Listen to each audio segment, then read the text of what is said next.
All right, y'all, we back with another reaction right here on ABP Reactions, and right now we finna see what happens when a college football star is killed by his own teammate. Let's go. Did you say someone got shot? Brian Pata, senior defensive lineman from Miami, gunned down. I'd always feared one of them would die young. They just never thought it would be Brian. Yeah, so many people died around us. We were lucky. I expected one of us to get killed. And I remember saying to myself when I got to college, like, my goodness, thank God that nobody got killed. I said all the time, like, man, 9 of us, and nobody got killed, especially with our older brothers, man. And you would never think that the last child in college, his senior year, to get killed. To look more into Brian's circle of trust, those that were around Brian. Was there an incident that occurred in the dorms involving Brian and Rashawn in the summer of 2004? Yes. You followed him, didn't you? Yes, I went outside the locker room. And then you sent someone to eavesdrop on him, didn't you? Yes, ma'am. Damn. And you didn't think that was inappropriate? Can you imagine being arrested for something you made and not did? All because prosecutors need an answer for a case that never went away. Well, welcome to America. It's been nearly 2 decades since a standout University of Miami defensive lineman was gunned down. A moment that shocked Miami and left behind a family still searching for closure. Now, almost 20 years later, authorities say the person responsible wasn't a stranger, but a former teammate. A man offered 15 years for murder, who turned it down, saying the only thing he's accepting is walking away free. Motives questioned, witnesses debated, and a trial set to begin in the 3rd week of February of 2026. So today, we breaking down this story from the beginning, chronologically, respectfully, and without choosing sides. Because now, after almost 2 decades since the victim in this case lost his life, I want to know one thing before we head to court. Did investigators find the truth or just find someone to blame? But before, Man, that's crazy. 20 years later, you get discovered. Damn. Before we go over this one, I want you guys to remember, I won't give you no angle. I just give you the story. So with that being said, make sure you like, comment, and subscribe. We'll jump right to it. Before this became a case file, Brian Pata was simply a son, a brother, and the youngest of 9 children. 6 boys shared one room. 3 girls shared another. Their mother worked long shifts, pushing them to lean on each other and believe football could be their way out of inner city Miami. Brian grew into the biggest of them all, 6'4", powerful, and destined for something bigger. To teammates, he was the guy cracking jokes in the locker room, a passion for firearms and old school vehicles. And to his family, he was the baby they all protected. You know, we waiting so long to find the answer. Who killed my son? The pain still fresh for the Pata family. Energetic. He was a big piece of our 9 sibling family. We kept the family together through sports. Unfair that we haven't heard anything in terms of Brian's case. Who did it and why remain a mystery. At night, his brothers say he still dreams about him. In those dreams, Brian tells him, I think like Kimbo Slice. There's no pain anymore. But every time that same question comes up, who did it? And every time, the answer fades before it can even be understood. On November 6, 2006, Brian celebrated his 1-year anniversary with his girlfriend named Jada. Less than 24 hours later, she stood over him in their apartment they shared together after 7 months of an on and off relationship. In that parking lot, she called 911, asking if anyone knew CPR. She was just 19 years old. Grief didn't bring everyone together. At the funeral, distance between the families and relationships sparked rumors and tension, something that would have followed this case for years. And while those relationships became part of a public discussion, none of that alone tells us what really happened. Did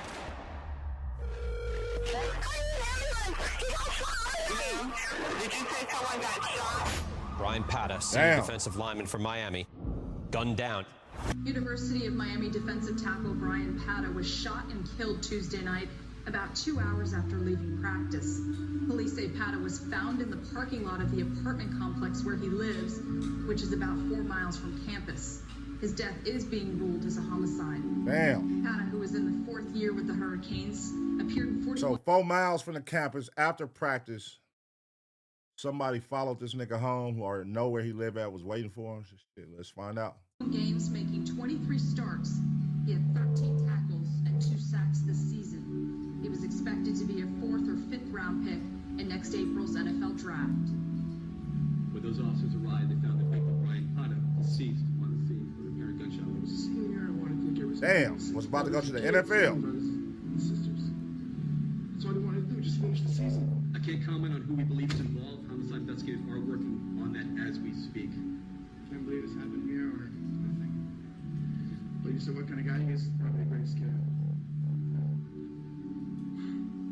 The University of Miami released the following statement saying, "Tonight, the University of Miami tragically lost a member of our football family, Brian Pata. Brian was a fine person and a great competitor. He will be forever missed by his coaches and teammates. We offer our thoughts and prayers to his family."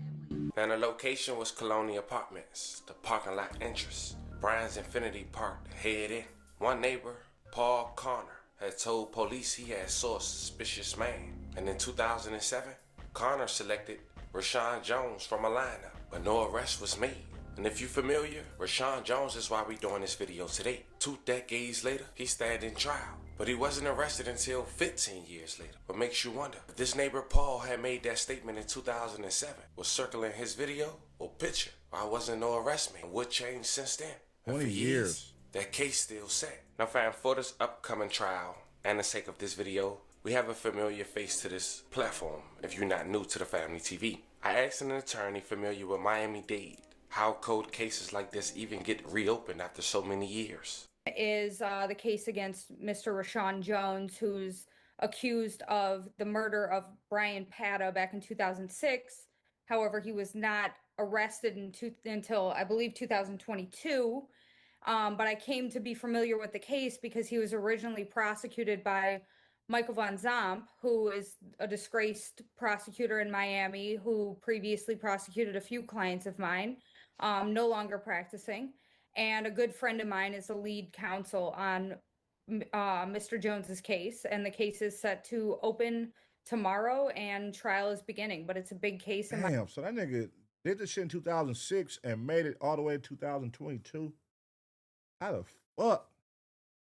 Damn, that nigga probably thought he was scot-free. Miami, a lot of people are following it, and it's pretty important. No, it's not normal that. I mean, there's always cold cases, right? If there's no leads, if a case just happens to get prosecuted 20 years later, it happens. However, it's not normal that somebody who was allegedly a suspect since the year after, the months after the murder, is now being prosecuted and brought to trial 20 years later. That's not normal.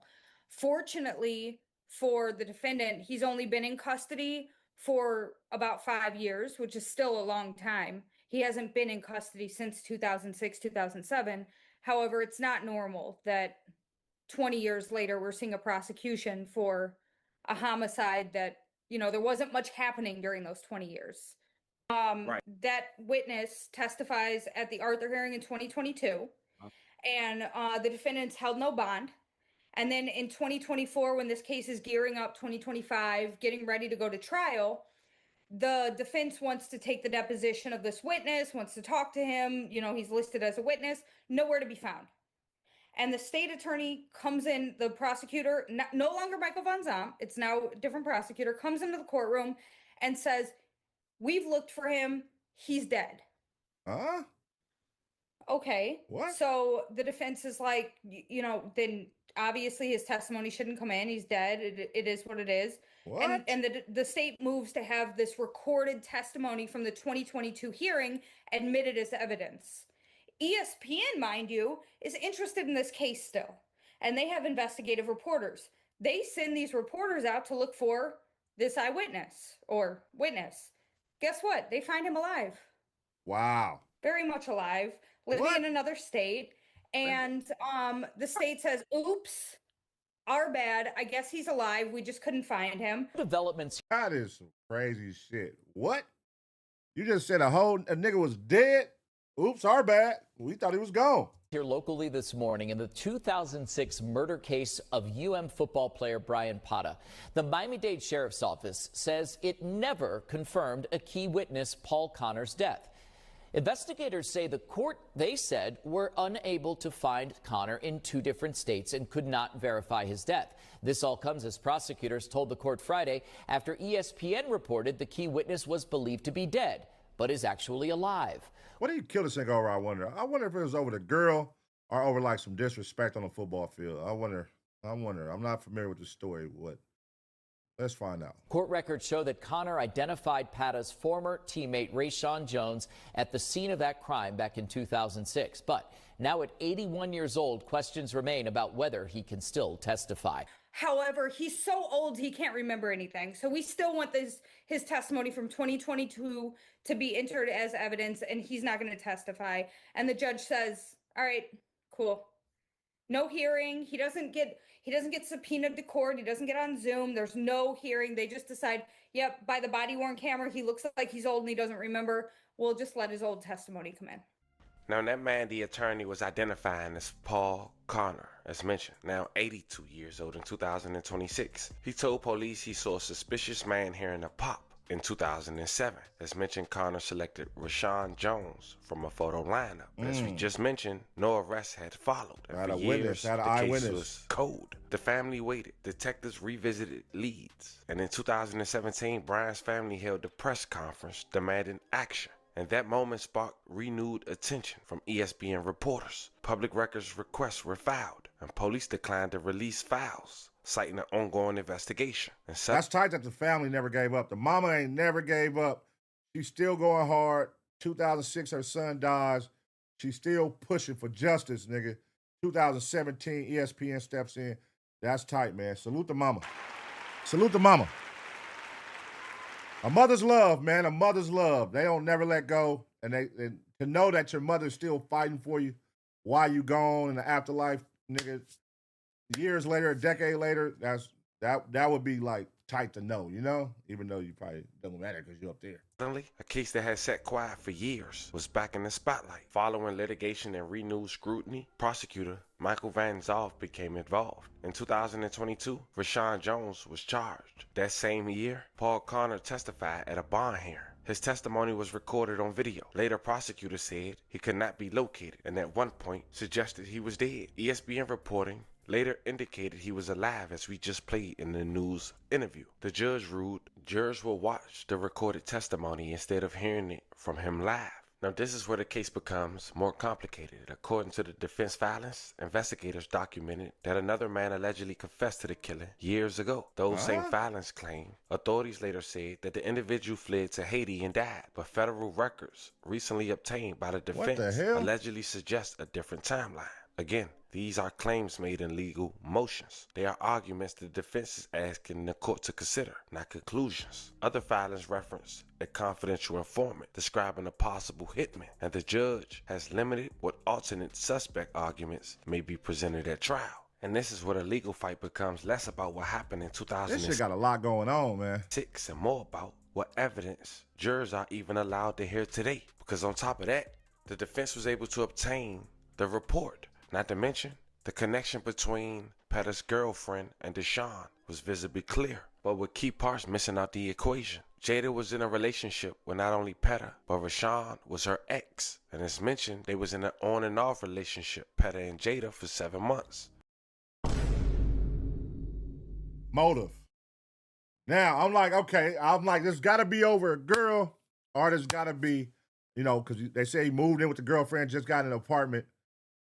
Anytime that happens, a nigga come up killed after moving into a new apartment with a girl, it's typically the ex-boyfriend. So that makes, and y'all teammates, that gotta no nigga is comfortable with that, knowing that the nigga on my team is now banging my girl. The nigga on my team is banging my girl? That's crazy. Nah, nigga, because we finna clown you in the locker room. That's why Woo tuck your bitch. That's why Pata tuck your bitch, nigga. Anytime, nigga, you know what I mean? And that's not cool. That's not cool. Damn. Not to mention, Jada's brother was allegedly a suspect after the defense was able to obtain more filings from the feds. And it shows that it was alleged a gun that he was caught with didn't match the gun that was used in this killing. But that doesn't say another gun wasn't used. They just didn't find him with. And I asked Attorney Michelle about those same questions, and this is what she had to say. Hearing from the family of slain Kane star Brian Pata for the first time since his former teammate was charged with his murder. Local 10's Bridget Matter is live in Coral Gables on campus at UM with reaction to this arrest 15 years in the making. Bridget. 15 years, bro. Yeah, a really long time. Brian Damn. Pata's brother now works here with the UM football team. He says he feels a closeness to his brother and is working to keep his legacy alive. Brian and Edwin Pata were brothers through and through. Just a typical little brother that was funny, entertaining, high energy. Even rivals on the football team.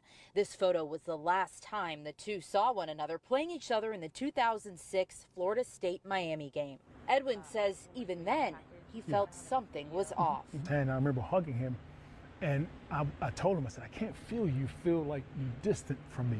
2 months later, Brian Pata, a star defensive lineman for the University of Miami with dreams of playing in the NFL, was murdered. I wish I was there to protect him and be there for him to die like that, alone like that. Investigators believe the killer was Pata's own teammate. Jones is accused of shooting Pata to death outside his Kendall apartment complex. Jones and Pata had some bad blood at one point, getting into a fist fight. While Jones was suspected, it would be 15 years before Jones was arrested last week in Marion County. How did he dodge this for 15 years, though? Like, that's hella motive right there. Y'all getting in the fights. Y'all obviously got beef. This is your ex-girlfriend. You just moved in. You would think that they would be on this nigga line. How did he dodge it is what I'm interested in knowing. How did you get them to shake off you? How did you shake the police off you? To where it took 15 years to double back, and what made them crack the case in 15 years on your ass? The arrest brings some relief to the family, but it's only the beginning of a long road to justice. So people think that they get away with stuff and they can live a normal life for 15 years, but karma has its way. God has his way. Pata shared with me that his brother had to keep an eye on his weight to stay in that position. So to cut weight, he would use a Stairmaster. That same Stairmaster is still here in the training facility. And Brian Pata says, his brother says that he still uses that Stairmaster to feel close to his brother. We're still going through that interview. We'll have more at 10 and 11. Man, what? That was some unnecessary information, lady. Man, stick to the case, man. Talk about goddamn Stairmaster. For now, we're live in Coral Gables. Bridget Matter. So the lead detective, the Miami-Dade detective that was leading the case, wrote in his report maybe 2-3 sentences. He wrote that there was some guy and he was playing dominoes and he confessed to a homicide, and they looked for him, but he has since, and I might be mixing this up also with the state attorney's words on the record, he has since self-deported to Haiti, and in 2010 during that large earthquake he died. He's dead. Can't get him. And that's where the investigation into him ended, and there's no truth to it because we never concluded that investigation. It is what it is. So the judge decides that's not admissible because, we don't know. They never finished the investigation. Like that, it's not credible. They never tied up those loose ends. So you cannot talk about that at trial. It sounds to me like Miami or whoever was over this case, the department didn't take this shit serious at all. You know what I mean? Because I think right now, just as we listening, like we prime suspect number one, like how did he slip through the cracks to where y'all now double back, and what did y'all discover now that he's guilty or that like prime suspect number one? I think all signs lead to bruh. But what happened? What happened? That says a lot about the police. That says about Miami shit. Flash forward, being a good attorney, his attorneys asked the federal government for all of the reports into this guy because he had been I guess he was like deportation eligible, so they had been looking for him. Yeah, they had been looking for him, investigating him, and also because he supposedly confessed to this. So they requested all those reports. Unfortunately, federal reports are highly confidential. And it took years until recently, on the eve of trial, that a bunch of reports were released, and there is no mention of him self-deporting or being dead. In fact, the last known, he was in Miami and Atlanta as late as like 2011, That nigga 2012. all over the goddamn place. So, and he was being affirmatively investigated. It wasn't just like, oh, he might have confessed. Like, no, he was being investigated for this murder. I'm going to pause you. There's a second person who confessed. What? And who is that? Who the hell's just walking around confessing to a murder they didn't do? How y'all got two separate people confessing to a murder they didn't do? Meanwhile, the nigga who did the murder is just walking around scot-free. Who does that? Hey, man, you know I killed that nigga, man. You know I did it. Like, unless they was really involved, like, who the fuck just takes credit for that? The second person who confessed, and the police were investigating it. They went as far as to give him a polygraph test, a lie detector test, which he passed. But the judge decided because polygraph examinations are not admissible in court, he also cannot be mentioned. Did you hear about Peta's girlfriend? Yes. So Jada was Peta's current girlfriend when he was killed, and she had previously dated the defendant, Rashawn Jones. So there was a little bit of tension between Peta and Jones. They were also teammates on the same team.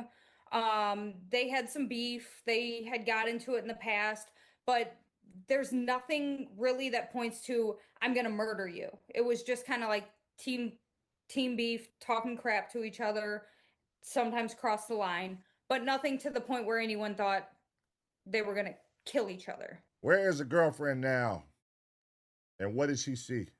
What did she say she saw that night, if anything? Where is she at now? Or is she one of them motherfuckers like, I ain't telling the police nothing, but she know who did it? Let's keep watching. Right. And apparently the only thing has been brought up that can relate to the altercation between the two, or not seeing eye to eye, was an altercation a year prior. Yeah, I think it was around a year prior to the homicide. If I'm not mistaken, it was like a locker room brawl, because some of the teammates witnessed it and had testified to it. Okay. That they got into it, and Rashawn Jones made a comment to the effect, mind you, this is not on record anywhere. It's just, there's just some witnesses that said they heard it and saw it. Yeah, he said something to the effect of like, clip up, like get your gun.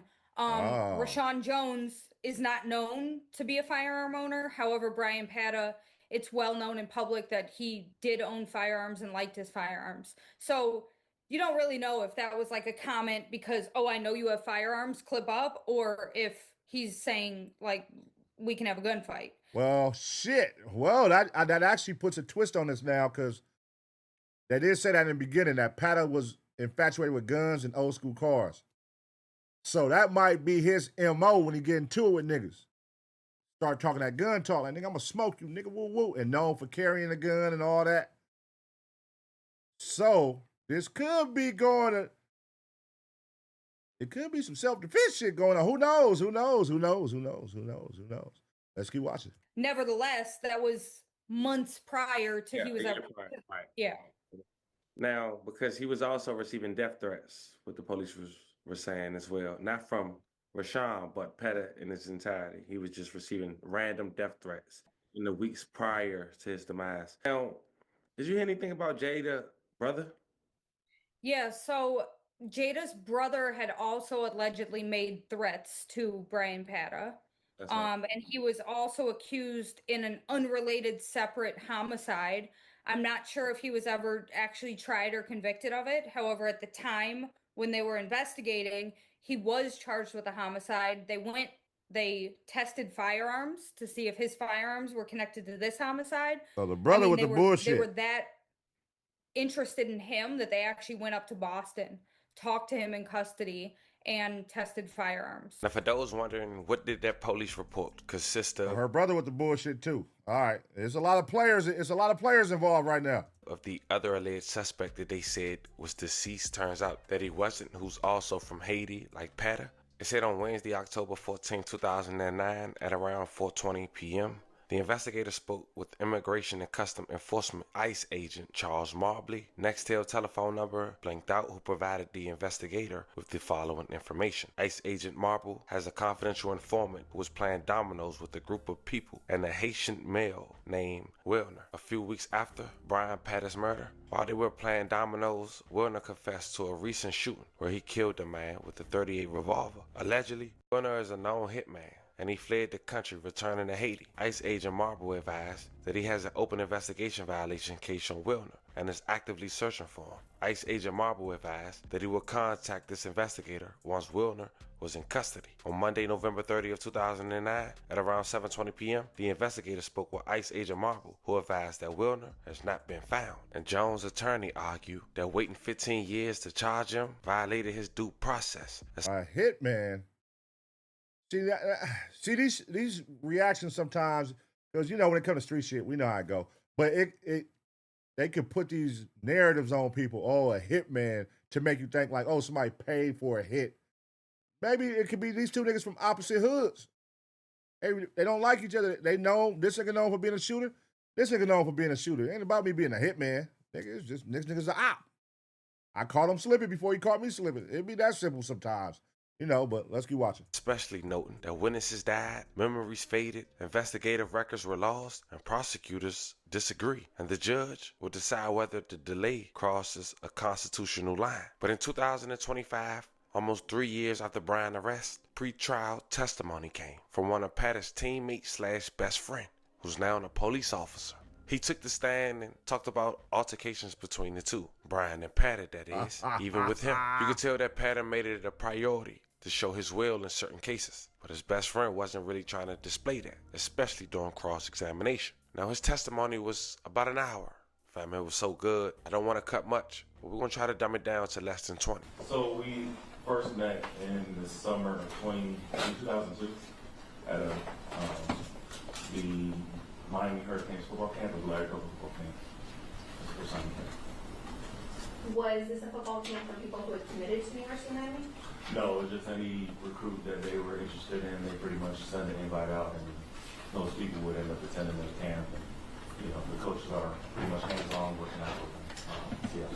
Had you committed to the University of Miami at that time? Yes, I was committed in February of 2002. Did you become friends with Brian Powell? Yes, I did. Did you encourage him to come to the University of Miami? Yes. What year did you start at the University of Miami? It was 2003. Did Brian Powell start in the same class as you? Yes, he did. Now, after your football career ended, what sort of career path did you take? What is your current occupation? Well, initially I went into the school district. I was a case manager, working with at-risk youth and then doing a lot of mentorship. And then in 2016, I got hired by the Delray Beach Police Department and been in law enforcement since then, so about approximately 8 years. Oh, wait a fucking minute. Hold on. Did y'all just make that connection right there? So this was this nigga homeboy. You probably knew the other nigga too. This is a cold situation because the nigga who was hanging with us when we was thugging, he now became a cop. So you was hanging with me when I was thugging, nigga. You was probably thugging too, who knows? And you know the other nigga who they alleging shot me. We was all thugging together, nigga. You know all those conversations. I was your best friend. So you know what I was thinking. You know what I was talking about. You know who I was beefing with. You know what I was talking about, nigga, was going to happen when I see niggas. All this. Fast forward. 2006, I get chipped. And in 2016, you become a cop. Then what's the connection here, y'all? When did they catch the nigga?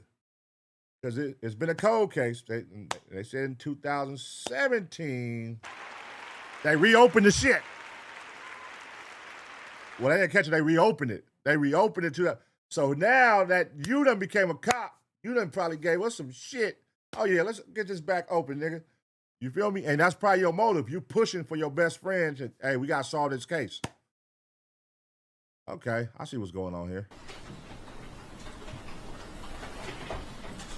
So now going back to your time at the University of Miami, did you know someone by the name of Rashawn Jones? Yes.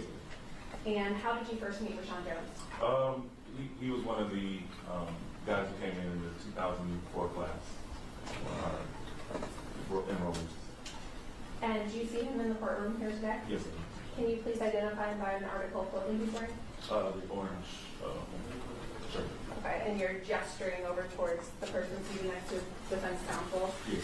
So please let the record reflect He that didn't want to point that finger. He didn't want to point that finger, nigga. You know what that means. the witness is identified the defendant.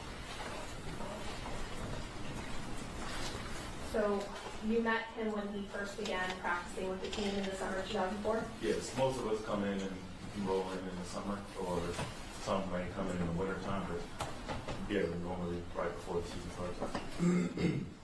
During the summer football camp or summer football time, did the players live in the dorms? Yes, we did. Was there an incident that occurred in the dorms involving Brian and Rashawn in the summer of 2004? Yes. Can you tell us what you remember about that incident? Okay, Brian, myself, and Eric Moncro were all friends. We ended up walking up the stairway to head towards Eric's room. And as we got through the stairway to get on that floor, we saw Rashawn leaving out of Eric's room. So we ended up pretty much asking him, like, what's going on? Like, why are you coming out of the room? And, he just pretty much was like, nothing's going on, or whatever. So then he kind of went back in the room with us, and Brian was questioning him. It was really light, honestly, initially. Like, we all were just kind of joking about it initially, like, what were you doing? Just more so suspicious, but just trying to gauge, like, what went on. Was it odd for Rashawn or anyone to be in someone else's room? Not necessarily, because we do have suite mates. Not sure who the suite mate was at that time for Eric. However, just because of the fact that it was Eric's room, and Eric was with us, and he was unaware. That's what kind of like drew the suspicion. Were the three of This you... really is a cold situation. I'm sitting here thinking about, like, damn, just imagine a nigga that you sitting here thugging with goes on to later become a cop 15 years later or 10 years later down the line. And then now he knows all that information, all the shit that y'all ever did and what you have done. He could become cold. Like, that could be a cold situation. My homie I was thugging with now became a cop 10 years later. Now he finna come back with all the shit he know about us and what we did and who did what. And he could take the stand and talk about it because he was there or he saw it or he heard it. Damn, that's fucked up. You said that Eric and Brian and you were very close. Were you guys close friends with Rashawn? We were friends with them for sure. I would say we were like close. Like, obviously, we all played the same like positions. D-line. Rashawn was a defensive back, so he probably was more close with a lot of the defensive backs. But yeah, we're all cool. We're all friends. And at that time, was he new to the team? Yes, he was. So if you can tell us what happened inside Eric's room. So as like I said initially, we were just asking the questions and just like Eric's pretty much like always like joking and laughing, but as we continue to kind of pick and just try to see like what were you really doing,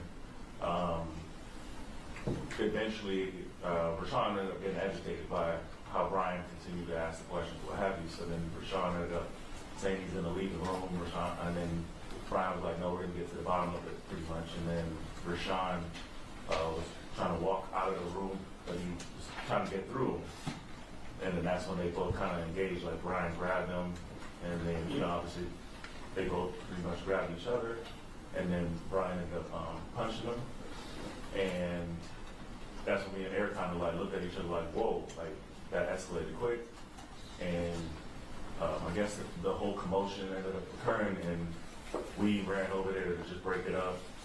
He came out of the room, opened the door to kind of see what was going on, and then that's when Rashawn was getting up because they fell on the bed. So it led from them standing to being on the bed, and then they got up. Rashawn was walking out, and Rashawn turned to Brian and told him, he's like, you might as well call your Zoes and quit up. Indicated that you were on the University of Miami's football team during the relevant period of time that we're here for today. Is that correct? Yes, ma'am. And that you know my client, Mr. Sean Jones. Yes, ma'am. Correct? You also knew Mr. Brian Patterson. Is that correct? Patterson. Yes, correct. You testified, and I want to go incident by incident on this, right? Okay. And the first incident that you talked about was in the summer of 2004, correct? Yes, ma'am. And in that incident, you said that you saw. Let's go, Auntie. They got somebody, Auntie. She like she cook a mean pot of chitlins, man. Mr. Jones leaving Mr. Monford's room. Look at them arms on Auntie. Look at them arms on and Auntie. you were walking with them. Walking with Brian and Eric. Yes. What time of night was that? I can't recall. Was it after midnight? I don't recall. It was late, wasn't it? Not sure. You lived in that dorm. Yes, I lived in a dorm, but I wasn't sure. But you weren't going to your room. Correct. You were going to Mr. We were Monford's going to room. Monford's room. And you also had football practice the next morning. Is that correct? Yes, ma'am. But you weren't concerned that you had an early morning football practice. No, not at all. But you were going to visit at someone else's room. Correct. Late night. Yes, ma'am. She trying to cook. And at the time, you didn't know why Mr. Jones was in the room, did you? No, not at all. You came to find out that he didn't steal anything out of the room, did you? Correct. And you also came to find out that Mr. Jones had nothing to hide. He actually came back to the room, didn't he? Yes, he came back to the room. And while he was in that room, and he was being questioned by 3 of the football players, you, Mr. Monford, and Mr. Patter, correct? It was Brian that was the person that was actually speaking to him. Well, wait, so when you said we, you meant Brian was the only one that was questioning him? Yeah, when we were initially walking up, we were like, what you doing? Like, where were you coming from? Where you coming to our room for, nigga? It was more Brian speaking to him, and we were kind of just listening, hearing what's going on. Like I said, I want to be clear.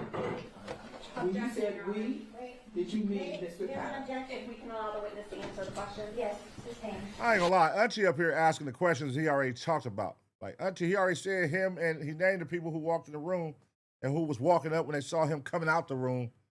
He already named them. All you doing is going back and saying the same shit over. Like, what? We already know that part. We passed that. What was the nigga doing in the nigga room? That's what I want to know. What was he doing in my room, nigga? This is my room. That's anybody's response, nigga. We gonna trip on a nigga coming out your room. It's argumentative. Okay. When you said we, did you mean Brian Patter? I said, yes, Brian was the initial person, or the primary person, I would say, that was asking questions.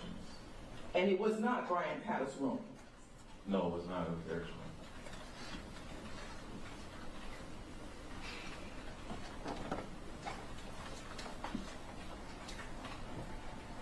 Mr. Jones initially started answering questions. Yes. He was giving his answers.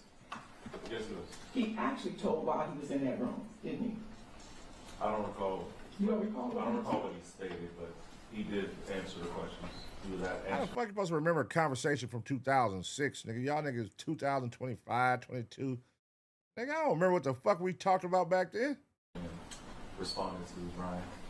Do you recall whether or not he stated why he was in that room? I don't recall. You don't recall that? No. Who the fuck can remember a conversation from that long ago? Mr. Powell was not satisfied with his answer, was he? No. Based on what he was saying, that Brian. So what was he saying? Based on the response that Rashawn had, Brian didn't believe it. And You know you done fucked up, right? Hold on, big dog. You just said you didn't know what he said. Now you just said you, based on a response. He didn't like it. What do you mean? Like, yeah. Auntie got you right there, bro. She got you right there. And we kind of, like I said, Eric was there, I was there. We kind of were like, that doesn't sound correct. Look at Auntie. She getting cocky. She's like, I got this nigga now. You don't recall what he said, but you say that what he said sounded suspicious. And She got him now. At that time, yes. But you can't tell this court what he said. No, I cannot. So we don't have an independence of what he said to see if it sounded suspicious or fishy only you're who prevented Mr. Jones from leaving the room. Isn't that correct? Auntie got her with that, yo. That was good work, Auntie. You got her with that one. Auntie said, don't take these flappers for granted. She got the flappers on her arm. Don't take these flappers for granted, nigga. It was Brian Patta who prevented Mr. Jones from leaving the room. Isn't that correct? You just answer the questions. Your Honor, I'm going to ask that you ask the witness to answer the question first, and if he needs to explain. No, he hasn't been able to explain. He said 2 words of the sentence which I thought sounded like he was going to explain. So let's let him answer. I would ask that he answer my question and then explain it. It's a yes or no.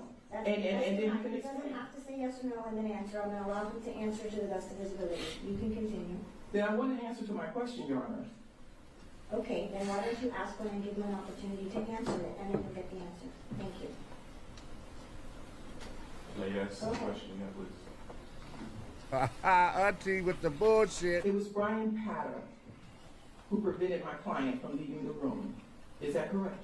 So, as I was saying, as he was asking the questions and the response from Rashawn was not something of us believing it.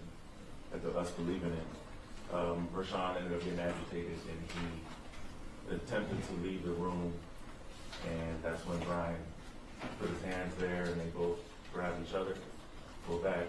Brian ended up punching him. This is exactly what I'm talking about, Your Honor. I still don't have an answer to my question. I understand. Did Brian Patta? I don't, and I'm asking the question, Your Honor. So did Brian Patta prevent you from leaving the room? Hang on a second. I keep hearing you interrupting both the witness and the court. So please, let's take it a step down. Ask the question, give everyone. Auntie on bullshit. I'm not interrupting you when you're making objections. Just let me know what your objection is, and then give me a chance to answer it. My objection, Your Honor, is non-responsive. I've asked a question that I have not gotten an answer to. Okay. Overruled, but you can keep asking questions. Did Brian Patta prevent Mr. Jones from leaving the room? Auntie up there, hey, the judge up there coloring right now. She look like she don't give a fuck about what they talking about. Sir. Overruled, you can answer the question. Yeah, ultimately, he ended up stopping. Thank you.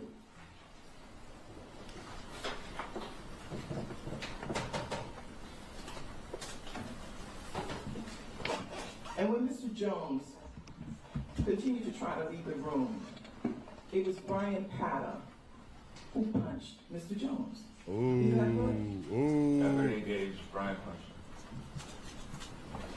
him. And Mr. Patta headbutted Mr. Jones. Isn't that correct?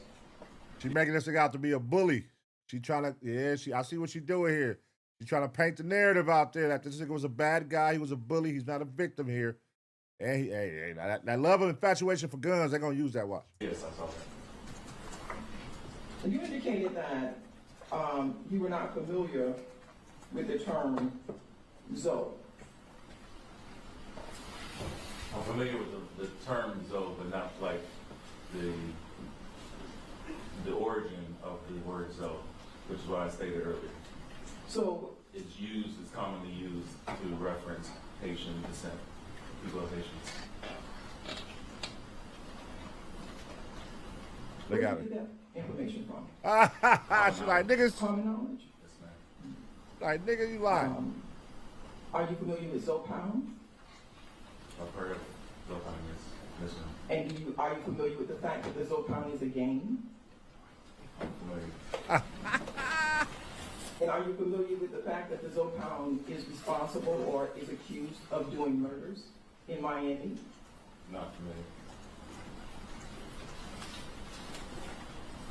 Hold on, bro. Hold on. Nigga, you a cop and you don't know that. It's crazy. Oh, she got cuz. She got you, brother. She milking you right now.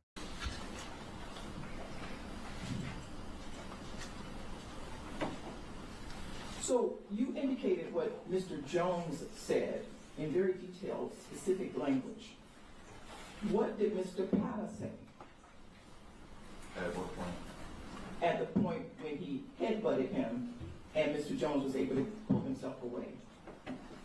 I didn't hear him say anything.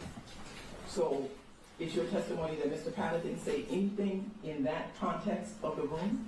As I mentioned before, they were having an altercation. I was on the bed. I looked over at Eric. We both were shocked. We ran over there to try to break it up immediately. So it wasn't anything that I recalled in the middle of the altercation. What I stated was what was said after the altercation, after they were separated, after everybody was already in the room. It was a big commotion. So after they were separated, what did Mr. Pata say? When Rashawn made the statement, Pata turned around and said, "What?" like that. And then as Rashawn left the room, Brian left the room, I followed him. So it's your testimony that the only words that Mr. Pata, who was angry, upset, so much so that he punched Mr. Jones, headbutted him on the bed. She cooking. Said, "What?" And that was the only words he used in that whole altercation. Yes, ma'am.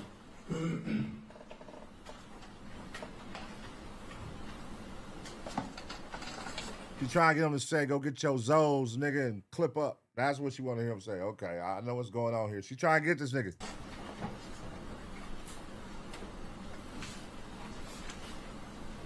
You didn't report this incident to the coaching staff, did you? No, ma'am. You didn't report it to the police, did you? No, ma'am.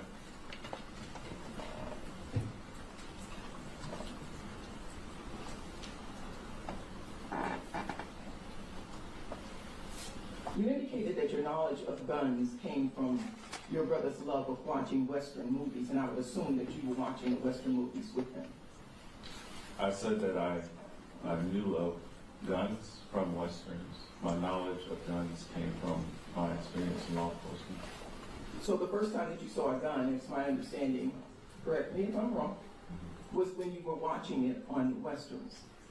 Yeah, the first time I saw it on And so, and you knew of the revolver because of what you saw on the Westerns. Yes, based on the Westerns, yes.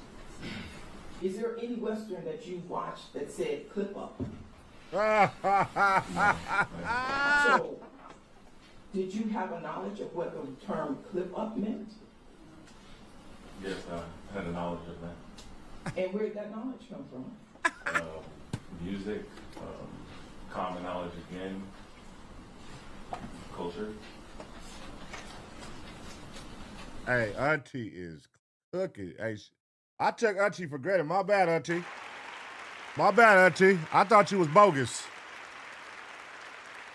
She's slow baking this nigga. Oh my God. Hey, Auntie slow baking this nigga.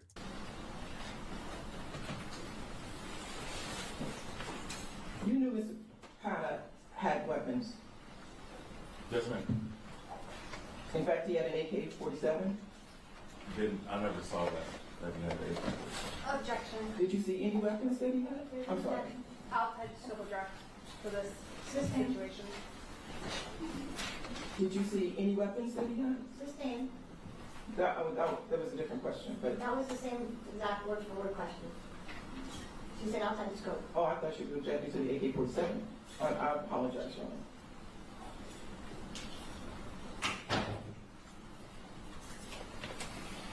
I want to call your attention to this incident that happened. I want to be clear. This was the summer of 2004, correct? Yes, ma'am. So this was 2 years prior to the murder. Yes, ma'am. Possibly. And in 2006, were you contacted by detectives in reference to the murder? Yes, ma'am. And at that time, you never told them in 2006 or 2007 about this incident that happened in the dorm room, did you? No, I don't recall at that time. Is there anything that would refresh your recollection whether or not you told the detectives anything about this? Damn, she's baking this nigga. Objection, proper impeachment. She is baking this nigga, bro. Do you recall or not? I don't believe I told him. She is baking this nigga. Get up! Damn.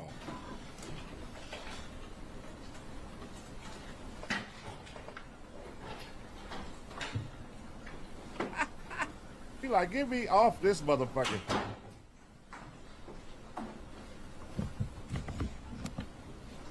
I want to talk about what you called the second incident. You were in the dorm room with Patricia Duna.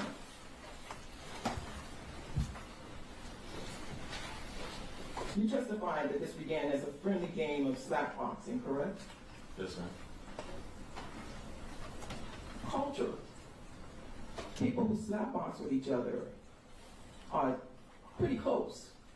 She's setting this nigga up. She's setting him up. Is that correct? Yes, ma'am. Were you that close to Mr. Jones ever?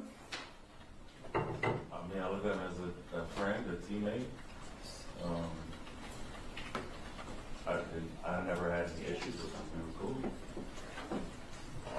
Were you close? I was close to. Answer the question, Brian nigga. and There's a few people, so no, we weren't close. Like we didn't like hang out every day. Like if that's what you're asking. With Brian, I was obviously hanging out with him often. I was my best friends. But you didn't do that with Mr. Jones, did you? No. Cooked though. Okay, and so you're saying that you slap box with Mr. Jones. Yes, ma'am. And you said that it started off with both of you laughing. Yeah, we're just playing around. And Miss Dunak was in the room. Yes, she was.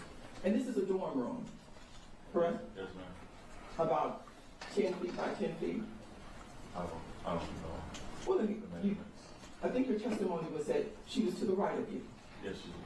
So she was right there by you. In the room, yes, to the right of me. And you said that Cooking. a gun at you. Yes, ma'am. But you didn't know what kind of gun it was because at that time you didn't know what, you had not seen a gun before. I didn't know like type of style of gun or make and model of the gun. And you say that when he pointed this gun at you, your testimony, I believe, today was that he put it back in his pocket. Yeah, he concealed it. You don't know where he put it. Isn't that correct? Yeah, I'm not sure. Again, at that time, I was more frightened than anything, so I wasn't too sure. I was just glad that it was a no bitch. longer like pointed at me.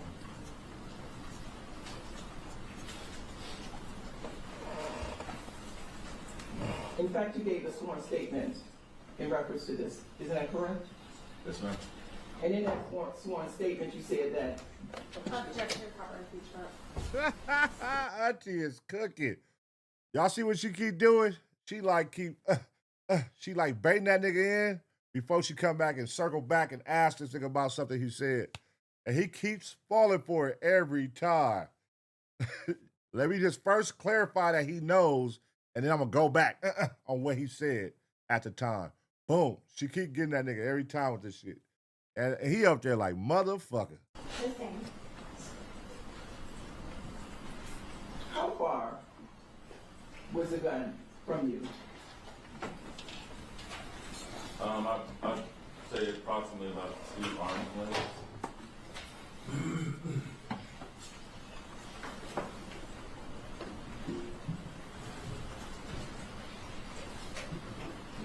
Look at her. She got her notes. She got her homework.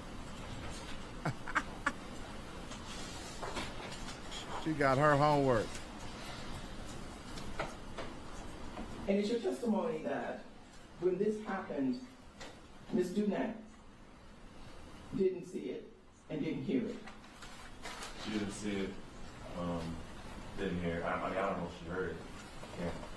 But she never said anything to you. Correct.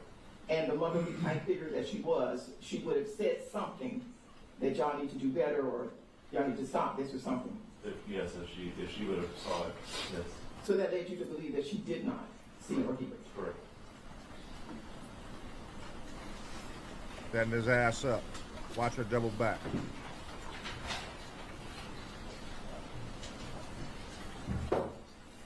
You didn't report that to the coaches, did you? No, I didn't. And you didn't report that to the University of Miami Police Department either, did you? Not at all. In fact, the first time that you disclosed this was 17 years later. Disclosed it to who? I believe it was the Detective Segovia. And that was in 2021, correct? I don't recall. Ooh, she finna say you made all this up, nigga. Now you're lying. Why didn't tell him if this was the truth? Why didn't tell him back then, bro? Why you wait 17 years later to try to say this about my client? You know what I mean? Uh-huh. She on his ass right now, boy. She cooking this nigga. I'm sorry? I don't recall what year it was, but yes, I spoke with Detective Sylvia and informed him of the incident. Do you remember where you were when you disclosed it? We met multiple times, I'm not sure what happened. Do you remember meeting with him at your workplace? Yes, I recall him coming to the department. Yes. And had you met with him before that? I can't recall. Like I said, this has been, you know, a long time with been many detectives. I can't remember exactly when Detective Sylvia's first time. Okay, so it is your testimony that you could have disclosed this prior to the 17 years?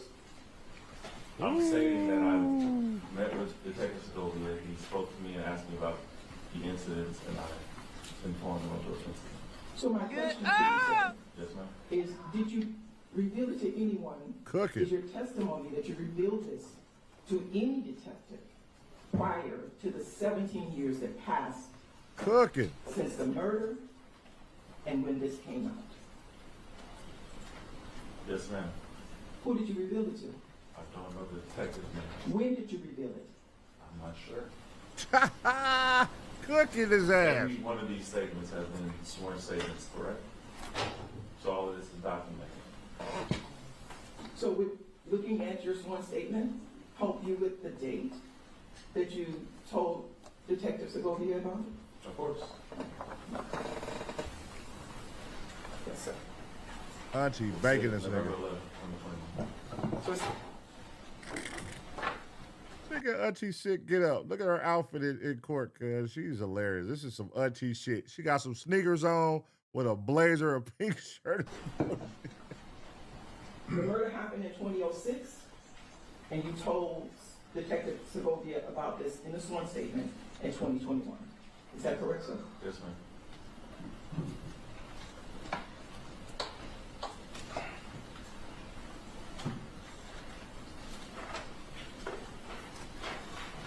You said that you were close to Eric Moncrief, correct? Yes, ma'am.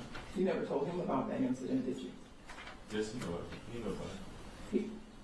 Mr. Moncrief knew about the gun incident? Uh-oh. At some point in time, yeah. Before you talked about it with Detective Segovia? No, not before. No. So my question, Yeah. maybe I was confusing. Okay. At the time, Hey, brother, listen, you done sipped that water about 15,000 times, nigga. God damn. That's how you know she cooking this nigga. Y'all see how many sips of water this nigga has taken, bro? Relax, my nigga. Be cool. Be calm. you keep picking up this water every 5 seconds. of the incident, you didn't tell Eric Moncrief about it, did you? No, not did.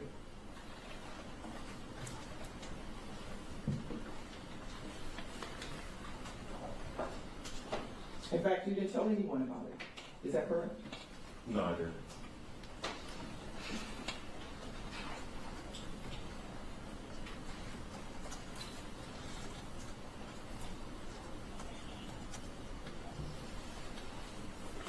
She got his ass.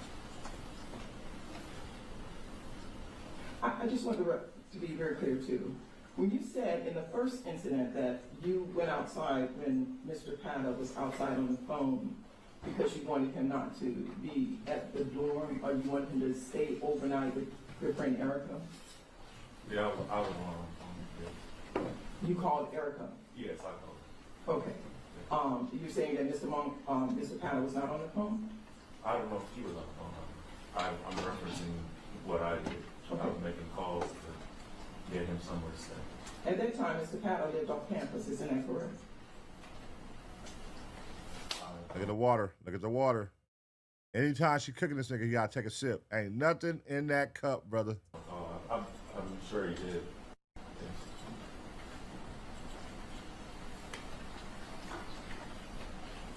And now, I want to call your attention to what you classified as the third incident. Okay. You testified that there was a fight between you and Mr. Jones in the locker room, correct?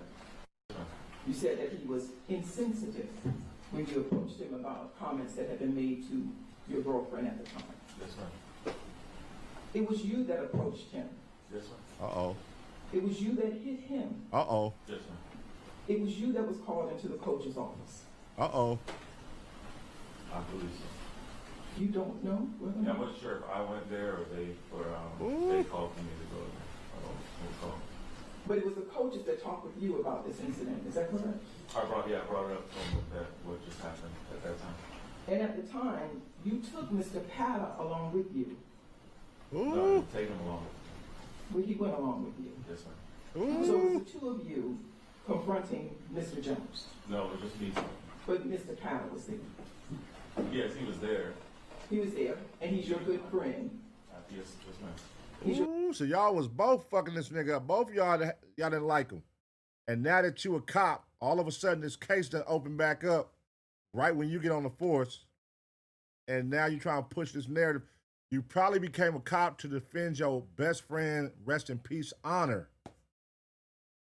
This is your way of getting back. He still ain't caught. I know he had something to do with it, or I know he did it. So 16 years later, I'm going to join. Nigga, I'm going to become a cop, and I'm going to get justice for my best friend. That could be a cold storyline. That could be what he's trying to do. And now she on his ass like, hold on, nigga. Back in the day, you was thugging. You and your boy was thugging, and y'all was ops with my boy. He from Zopound. My client from Zopound. Y'all knew that. Nigga, oh, damn, that's a cold little storyline. Close friend.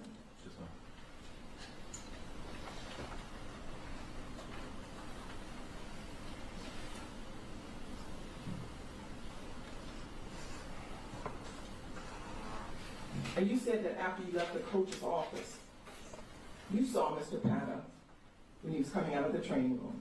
I'm sorry, you saw Mr. Jones when he was coming out of the training room. Is that correct? Yes, ma'am. He was holding ice on his jaw.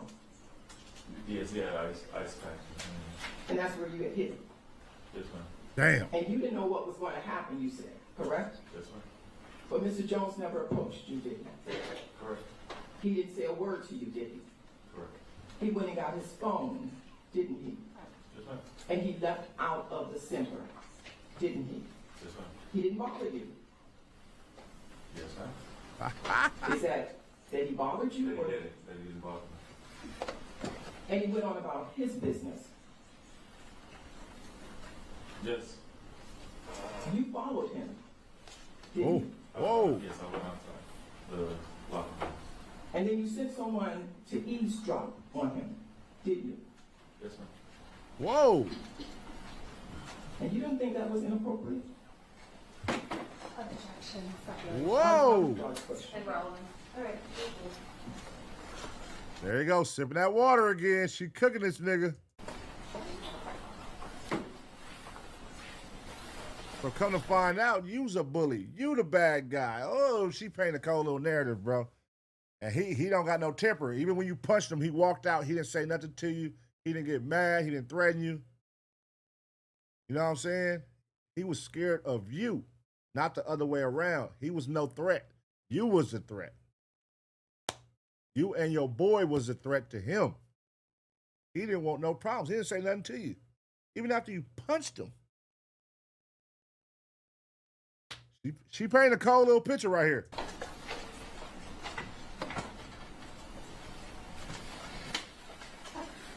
So what happened when Mr. Jones left that locker room?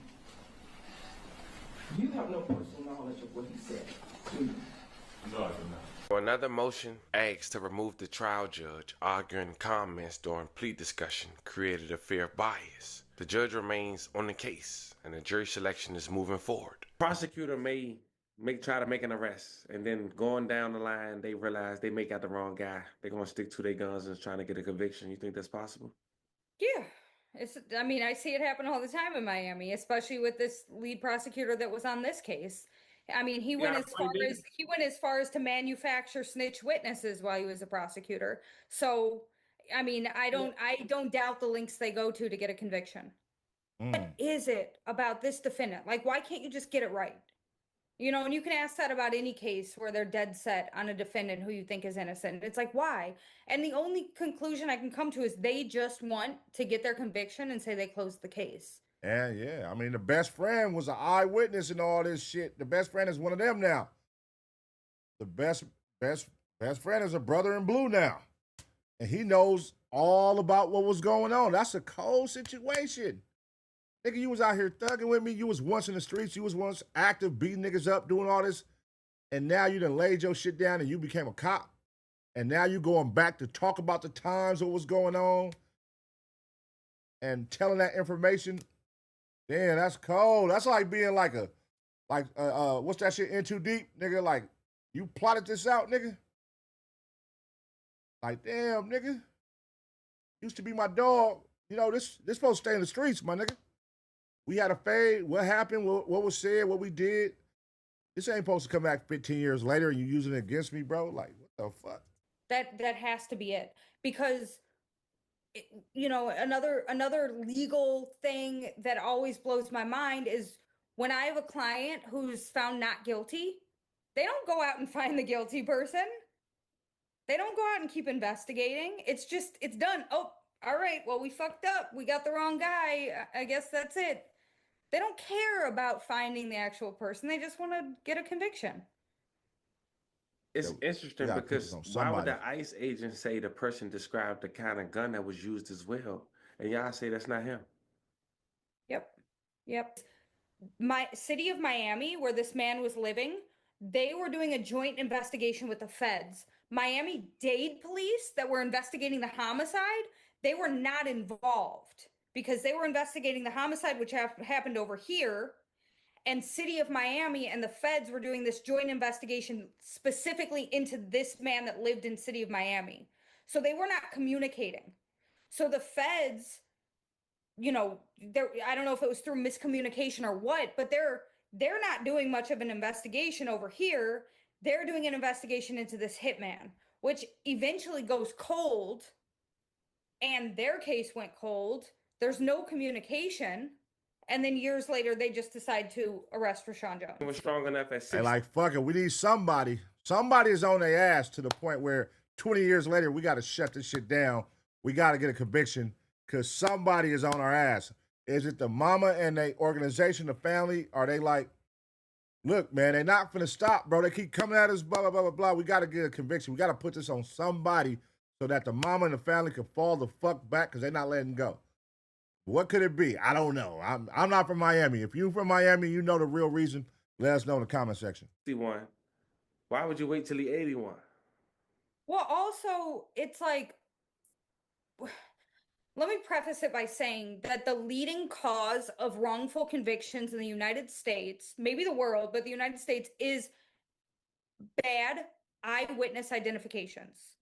Oh. Period. That's the leading cause of wrongful convictions. Damn. And there's a multitude of factors of why that's the leading cause. Because people don't, like, think about it. If you're just walking to the store today and you see a woman, you're not paying attention. Now, if that woman's robbing you, you're going to pay attention to her, right? So if you, like this man, if he just passed this guy and thought nothing of it, like, why did he remember supposedly the shoes he was wearing? You know what I'm saying? Yeah. Like, I can't tell you the lady that just did my pedicure 2 hours ago. I couldn't describe her to you. If she robbed me or cussed me out, I might be able to describe her. That's true. So you think about these things, and then you think about the That's a fact. When they be having these eyewitnesses like 20 years later, you can describe it. How can you describe a nigga like if he had nothing to do with you?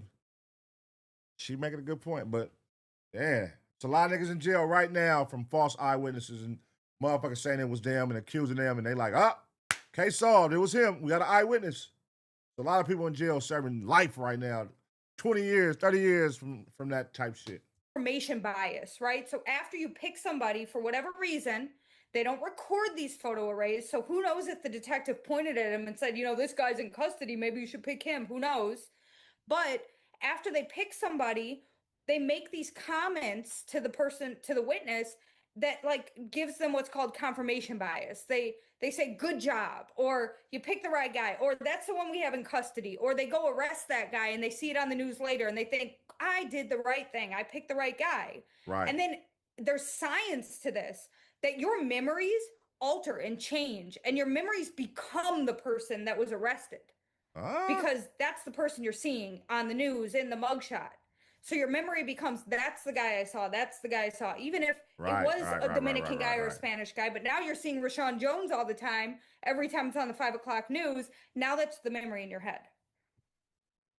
That's crazy. Ooh, I added that. Okay.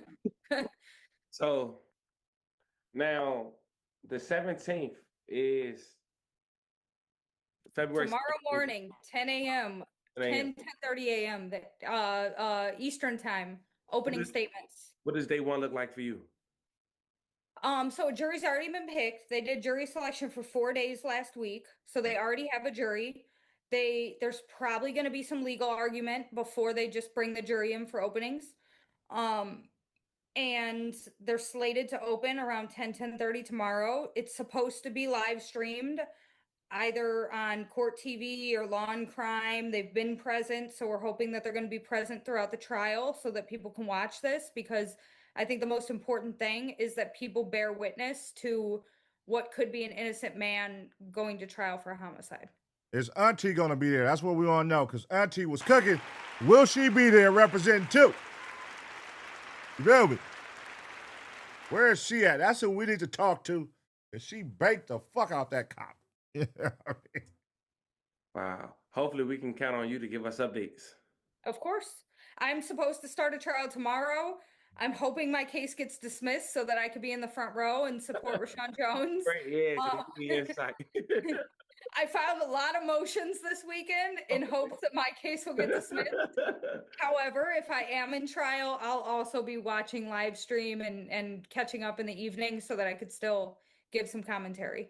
That's awesome. We thankful for that. And Michelle, I'm grateful for this, because I know a lot of people, especially if they got to this point after the video and was privileged enough to hear this conversation, there was a lot of clarity from uncertainty that we was able to fully understand from this conversation and headed into trial. And, yeah, I think it's important that people know that, like, what you watch in a trial is so filtered.